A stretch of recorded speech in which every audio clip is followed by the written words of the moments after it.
Livro Tratado do Inferno, Santa Francisca Romana.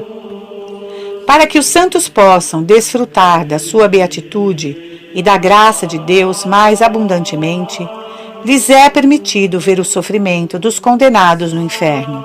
Santo Tomás de Aquino. Santa Francisca Romana, viúva fundadora das Oblatas, 1384 a 1440.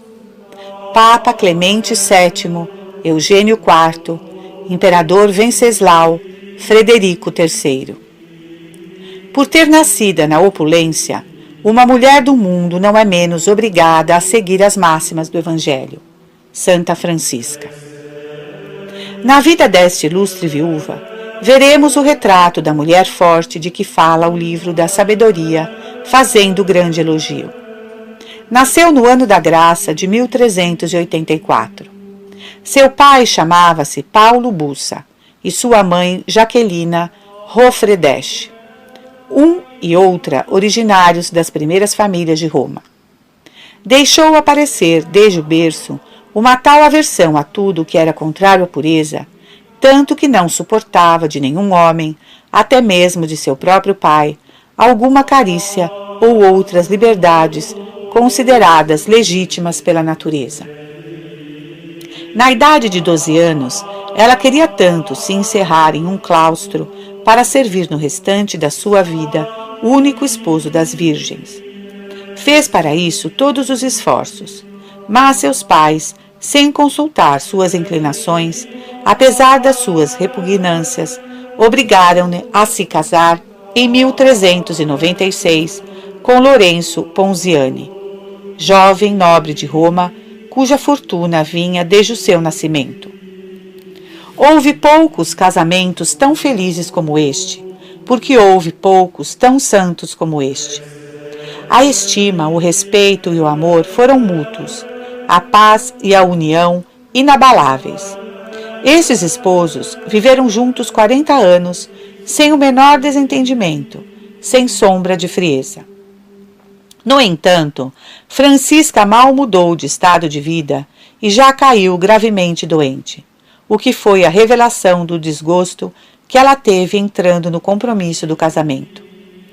Mas a doença não durou muito, porque Santo Aleixo lhe apareceu à noite e a restabeleceu em perfeita saúde. A sua casa era uma verdadeira escola de virtudes. Considerava seus domésticos não como servos e servas, mas como irmãos e irmãs em Jesus Cristo, sem, porém, deixar que esta doçura lhe fizesse negligenciar o zelo e a justiça, quando se tratava de ofensa a Deus, porque não podia suportar que se fizesse qualquer coisa contra os interesses de sua glória. Seu primeiro cuidado foi estudar o temperamento de seu marido, a fim de evitar escrupulosamente tudo o que o poderia aborrecer. Considerava-o como seu mestre e como quem para ela ocupava o lugar de Deus na terra. Era-lhe tão submissa e obediente que, mesmo quando estava ocupada na oração ou nas práticas de piedade, deixava tudo para lhe dar satisfação ou para cumprir os deveres de seu estado, o que deve ser o principal objetivo da devoção de uma mulher casada. Assim Deus lhe revelou por um milagre que esta obediência lhe era agradável. Um dia, rezando o ofício de Nossa Senhora, foi tão apressada em interrompê-lo para realizar alguns afazeres de casa, que até abandonou por 4 vezes a leitura do mesmo versículo. Mas, terminada a tarefa e voltando-se à sua devoção, encontrou esse versículo escrito em letras de ouro, ainda que antes fosse escrito em letras comuns.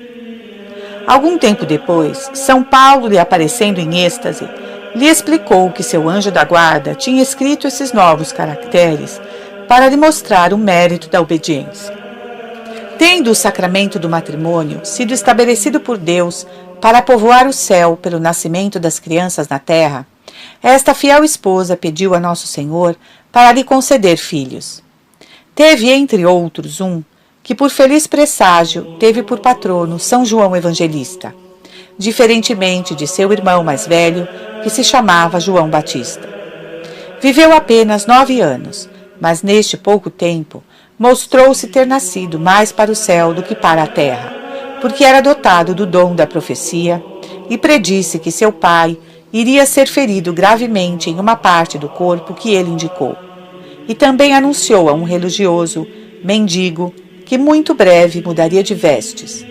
Essas profecias se verificaram.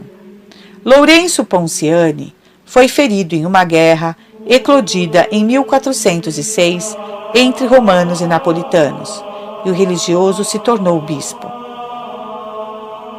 Este santo menino foi atingido pela peste que desolava a cidade de Roma no início do século XV. Anunciando a sua morte, suplicou a sua mãe que lhe enviasse um confessor, porque via Santo Antônio e Santo Onofre, aos quais tinha particular devoção, lhe aparecer para conduzi-lo ao céu. O que aconteceu no mesmo dia? Foi enterrado na igreja de Santa Cecília, além Tibre.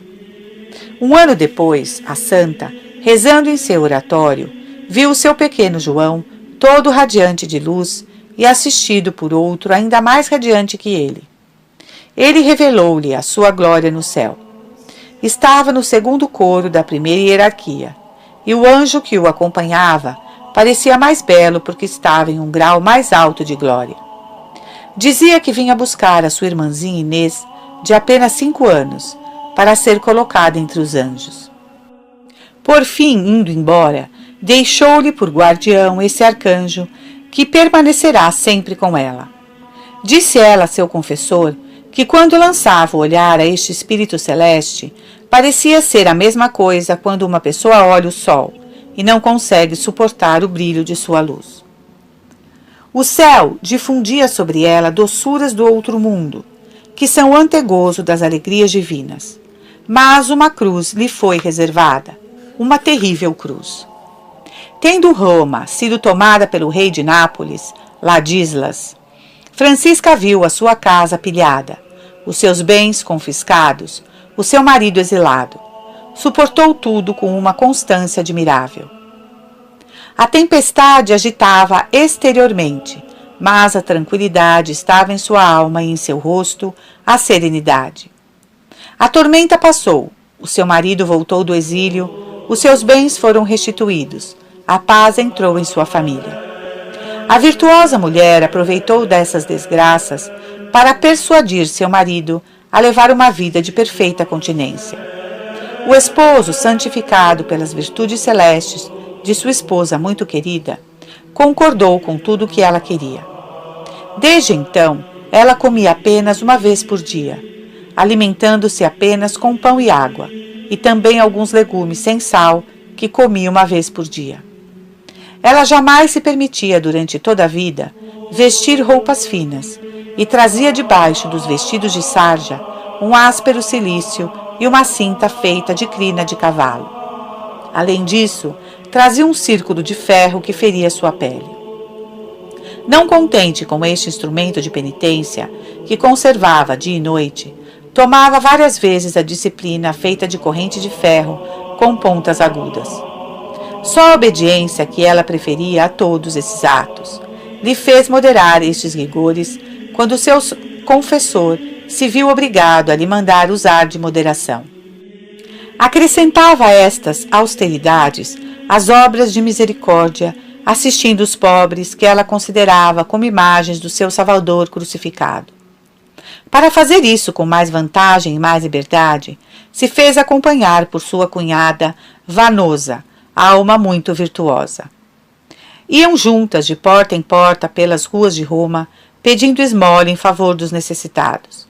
Deus agradou-se tanto desta conduta que realizou vários milagres em favor delas, multiplicando o pão e o vinho que distribuíam por seu amor.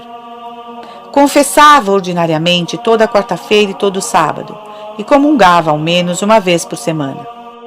Frequentava muito a igreja de São Pedro no Vaticano, a de São Paulo fora da cidade e a de Santa Maria em Arrachelli, e a de Santa Maria Nova e a de Santa Maria de Trastevere, sempre acompanhada de sua cunhada. Narra-se que um dia foram à igreja de Santa Cecília para fazer suas devoções, e um padre, que não aprovava que mulheres casadas comungassem tão frequentemente, deu a elas hóstias não consagradas. Mas Francisca logo percebeu, não sentindo a presença do seu divino esposo, como era de costume quando recebia a Sagrada Comunhão. Queixou-se ao padre Antônio de Monte Sabélio, seu confessor, que foi falar com o padre. Este lhe confessou a verdade do fato e fez penitência de sua falta. O demônio, que via com raiva a virtude de Nossa Santa, decidiu combatê-la. Empregando todos os seus esforços para perdê-la, apresentou-se a ela com aspectos pavorosos, com gestos ridículos e imodestos. Atacava-a muitas vezes durante a oração, precipitava-a com o rosto por terra, arrastava-a pelos cabelos, batia nela e açoitava-a cruelmente. Uma noite, como ela resolveu descansar um pouco, depois de um rude combate, o demônio transportou para o seu quarto o corpo de um homem morto e a manteve sobre o cadáver durante muito tempo. Ela ficou tão impressionada que, depois do ocorrido, parecia que este cadáver estava sempre próximo dela, sem que pudesse se livrar do cheiro que exalava.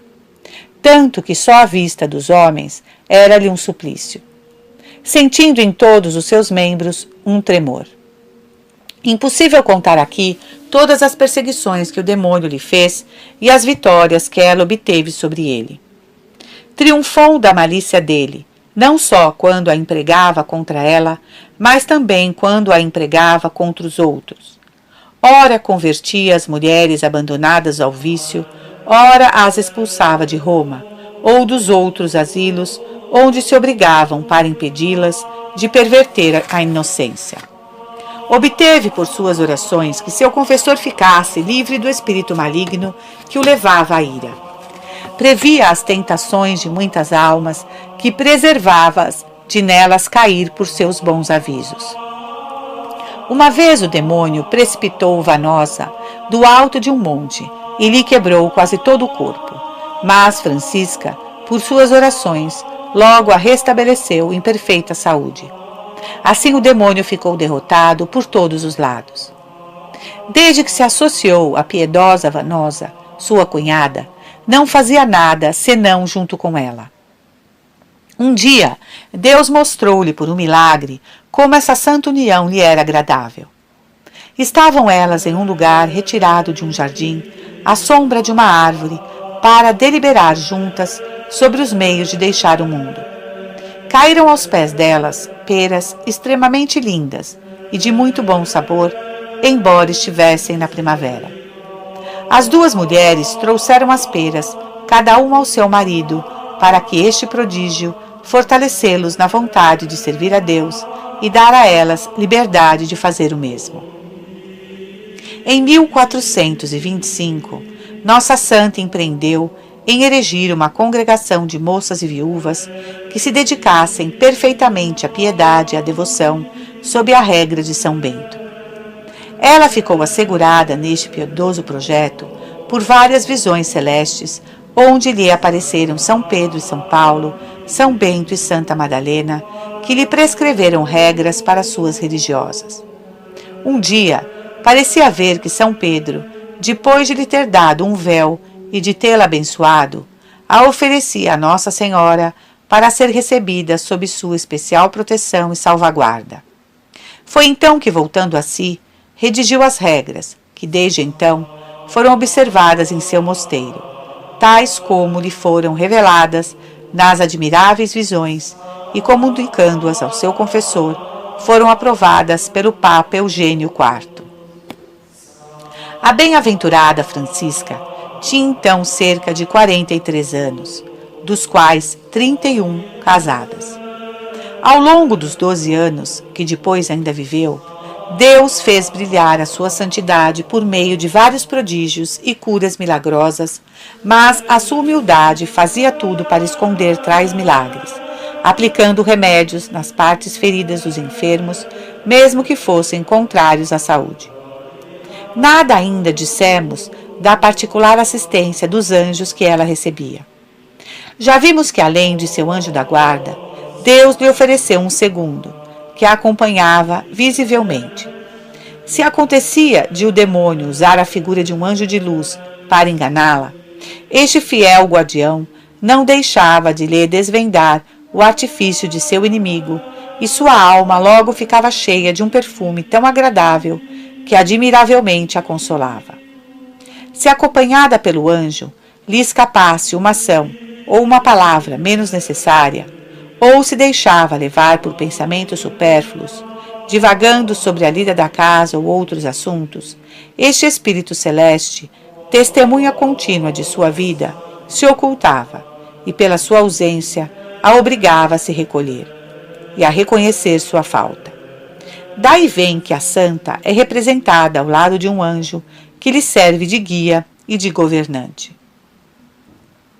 A morte, que não poupa ninguém, tendo levado seu marido em 1436, ajeitou as coisas em pouco tempo, e desfazendo de seus bens em favor de seus filhos, que ainda estavam vivos, se retirou para o mosteiro que havia fundado.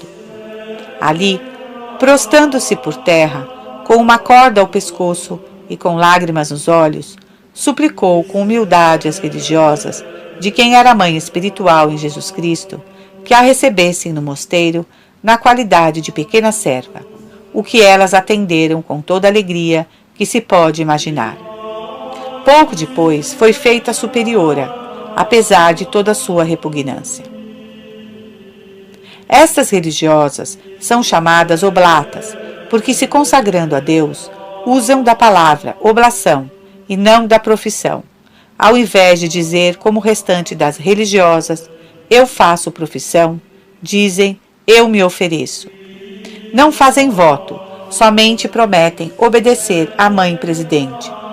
Recebem pensão, herdam bens e podem sair com a permissão de sua superiora. Há no convento que elas têm em Roma damas da mais alta classe. Eis aí então Santa Francisca, mãe inconteste da piedosa congregação que ela mesma fundou. Levou a comunidade a uma perfeição tal que podemos dizer que imprimiu ali a ideia mais perfeita da vida religiosa. Primeiro, elas não estavam muito bem instaladas. Por isso, fizeram aquisição de outra casa mais apropriada e melhor situada ao pé do Capitólio, onde todas elas se dirigiam solenemente após receberem a comunhão. Esta casa passou a chamar Torre do Espelho, por causa de uma torre que se encontra no mesmo lugar, que foi ornada de algum relevo parecido com espelhos. Deus continuou e até aumentou os favores que concedia a santa, e fez por intermédio dela muitos milagres, que constam na bula de canonização. Curou uma criança de 5 anos do mal epiléptico, impondo-lhe a mão sobre a cabeça. Do mesmo modo, curou outra de uma fratura. Curou vários outros doentes somente pela imposição das mãos. Uma mulher chamada Ângela, que tinha um braço paralisado pela gota, tendo encontrado a santa pelo caminho, implorou a sua ajuda e na mesma hora recobrou a saúde. Certo dia deu de comer, com fartura, a 15 religiosas com apenas alguns pedaços de pão que mal dava para alimentar 3 pessoas, e no entanto ainda sobrou um cesto cheio de pão. Uma vez, algumas religiosas acompanharam-na para buscar lenha fora da cidade, e como ficaram com sede, Deus fez brotar numa vinha tantos cachos de uva, apesar de ter acontecido isso no mês de janeiro. Mas silenciemos quanto ao resto dos milagres, para falar de suas virtudes, em particular da sua humildade, pela qual foi elevada a sua verdadeira grandeza. Nunca suportou, nem no claustro, nem na casa de seu marido, que fosse servida, apesar de ser a dona da casa e a superiora do convento. Mas, praticando ao pé da letra a palavra de Nosso Senhor, gostava mais de servir os demais e de ser tratada como serva. Gostava especialmente de ser dita como a menor de todas, e se fosse tratada como ela queria, não lhe teria dado outro título honorífico, senão o de pecadora, vaso de impureza, mulher vil e miserável. Esta humildade apareceu mais em suas ações do que em suas palavras. Certa vez foi encontrada voltando à vinha, que ficava fora da periferia, com um feixe de sarmento sobre a cabeça e conduzindo diante dela um burro carregado que empregava ao serviço dos pobres. Mostrava-se por aí que nada é difícil para a caridade. Quando esta virtude nos faz agir, somos capazes de pisar aos pés o respeito humano, mesmo o que parece mais razoável. No sofrimento, sua paciência era invencível. Quando seu marido foi exilado, seus bens confiscados e sua casa arruinada, durante as perturbações que sucederam à invasão de Roma por Ladislas, rei de Nápoles, e durante o grande cisma que dilacerou a Igreja durante o pontificado de João XXII, em 1413, nunca disse outra coisa senão as belas palavras de Jó. O Senhor o deu, o Senhor o tirou. Bendito seja o nome do Senhor. Tinha uma grande devoção para com o Santíssimo Sacramento do altar. Em sua presença, elevava-se a Deus com tanto fervor que permanecia muito tempo imóvel, completamente arrebatada em espírito. Quanto à paixão de Nosso Senhor, meditava-a com tanta ternura que derramava abundantes lágrimas e até sofria realmente nas partes do seu corpo que correspondiam às chagas de Jesus, como diz expressamente a bula de sua canonização. Enfim, Deus quis encerrar uma vida tão santa com uma morte feliz.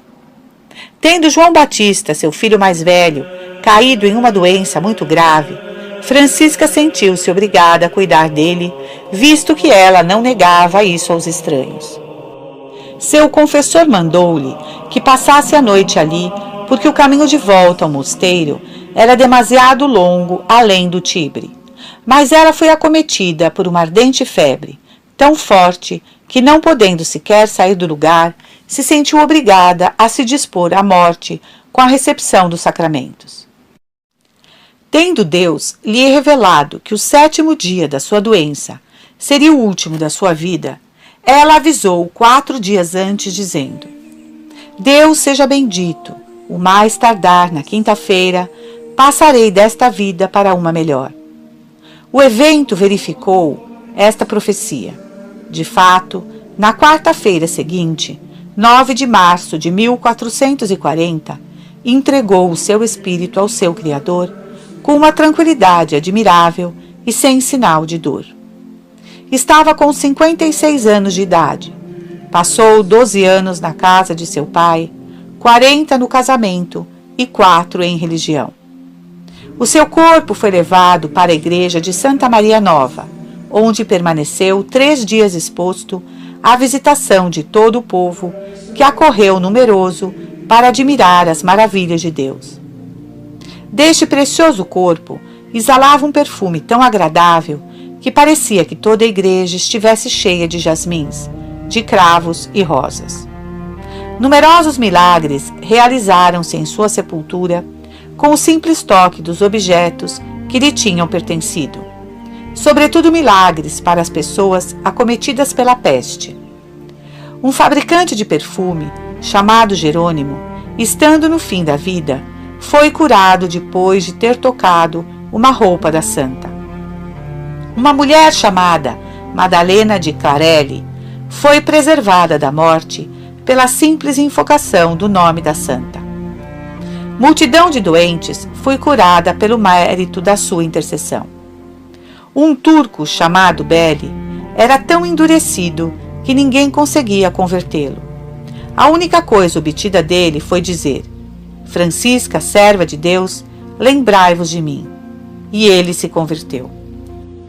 Todas estas maravilhas incitaram muito os sumos pontífices a proceder à canonização desta ilustre romana. Eugênio IV, Nicolau V e Clemente VIII trabalharam nisso. Paulo V encerrou este santo assunto em 29 de maio de 1608. Inocente X mandou celebrar a festa com ofício duplo, o que se faz no dia 9 de maio.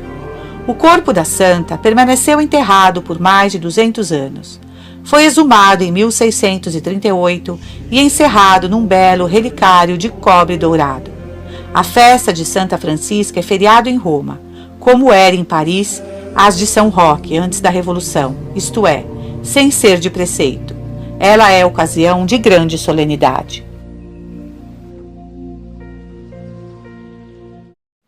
Visões de Santa Francisca Romana. Santa Francisca deixou 93 visões que ela mesma ditou ao seu confessor. O Tratado do Inferno, em particular, é muito notável. Na 13ª visão, viu a Virgem Maria ornada com 3 coroas, a da virgindade, a da humildade e a da glória. Na 14ª, descreve o céu. Ele é dividido em céu estrelado, céu cristalino e céu empíreo. O céu estrelado é muito luminoso, o cristalino é ainda mais, mas essas luzes não são nada em comparação com o céu empíreo. São as chagas de Jesus que iluminam o 3º céu. Na 17ª visão, Deus lhe mostra a sua divindade. Ela viu como que um grande círculo que não tinha outro apoio, senão ele próprio, e irradiava uma luz tão intensa que a santa não podia olhar de frente. Leu no meio dele as seguintes palavras: princípio sem princípio e fim sem fim. Viu depois como foram criados os anjos. Todos foram criados de uma só vez, e a potência de Deus deixou-os cair como flocos de neve que as nuvens derramam sobre a montanha durante o inverno. Os que perderam a glória do céu para sempre formam 1/3 da imensa multidão desses espíritos.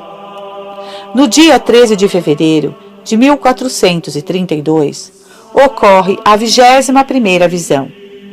O coro das virgens, conduzido por Santa Madalena e Santa Inês, fez-lhe ouvir este cântico. Se alguém quer entrar no coração de Jesus, deve se despojar de todos os bens, tanto exteriores como interiores. Se desprezar e se julgar digno de todos os desprezos eternos. Agir com toda simplicidade. Não amar nada que não seja conforme seus sentimentos. Não tentar parecer melhor do que é aos olhos de Deus.